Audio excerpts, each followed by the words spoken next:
Milenial, kembali lagi bersama Pak Luffy. Dan hari ini aku ditemani tamu yang sangat istimewa. Beliau adalah seorang yang sudah berpengalaman 7 tahun di bidang part of hiring process atau yang kita kenal dengan istilah HRD. Nah, kenapa sih hari ini aku mengundang beliau? Karena banyak banget pertanyaan dari teman-teman job seeker yang mengeluhkan bahwa ternyata dunia kerja itu sulit ya Kak. Ternyata dunia kerja itu banyak sekali tantangannya. Dan berangkat dari sana, aku mencoba riset juga Mbak Rani. Ternyata memang jumlah kelulusan itu sangat berbanding terbalik dengan jumlah lowongan pekerjaan yang beredar. Sehingga banyak sekali mahasiswa-mahasiswa atau generasi milenial yang merasa masih menjadi pengangguran. Padahal mereka mempunyai kapasitas yang S1, D3, atau bahkan S2 dan seterusnya. Oke. Ini kayaknya aku terlalu bersemangat deh ya, sampai-sampai udah aku sebutin namanya. Langsung saja wanita cantik di sebelah aku, kita perkenalkan Mbak Rani. Halo, thank you sudah invite aku Mbak Upi. Salam kenal, saya dengan Rani. Sama-sama, aku seneng banget dan excited hari ini mengundang Mbak Rani di sini. Pertama aku mau nanya dulu tentunya apa kabar hari ini Mbak Rani? Thank you untuk pertanyaannya yang sangat-sangat kita butuhkan ya di masa-masa sekarang. Alhamdulillah kabarku baik. Harapannya semua teman-teman di sini juga sehat. Gimana dirimu? Sehat? Aku alhamdulillah baik dan hari ini bener-bener fitnya dan energinya tuh bertambah. Karena aku selalu happy kalau mau ketemu orang yang positif vibe lah kayak Mbak Rani gini. Oke, semoga kita bisa sharing hal-hal yang positif juga di sini. Amin. Oke.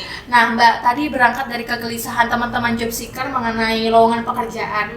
Pertanyaan paling mendasar dan berkembang di kepala aku nih Mbak, sebenarnya kenapa sih kita, aku, dirimu, dan teman-teman yang lain harus namanya bekerja? Why? Oke.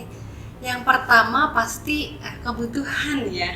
Kita punya kebutuhan, kita harus meraihnya dengan cara bekerja supaya kita bisa dapat income yang lebih settle. Itu yang paling relate.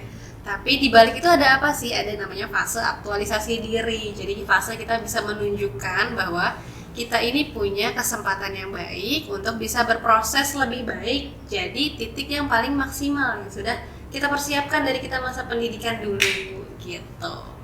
Nah, bicara soal itu nih Mbak, sebenarnya bagaimana sih proses seleksi atau rekrutmen di dalam intern sendiri yang kami dari orang luar mungkin nggak familiar gitu. Oke, ini yang thank you ya Mbak Upi sudah bantu tanya ini. Mungkin ini perwakilan ke teman-teman kali ya. Iya.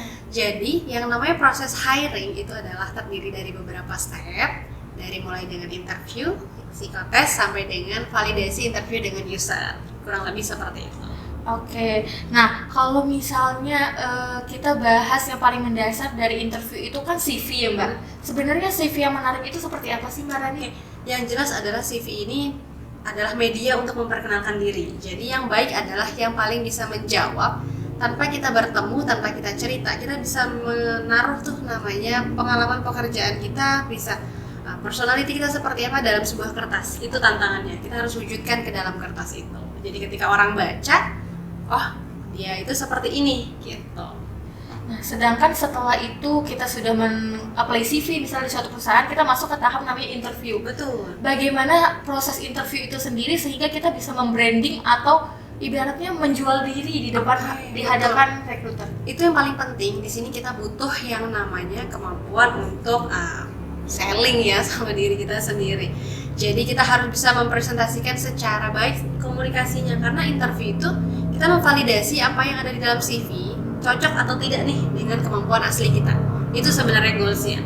Oke Mbak Rani, kita akan bicara lebih banyak lagi, cuman kita akan break sebentar, nanti kita akan kembali lagi, jangan kemana-mana, tetap bersama kita di sini.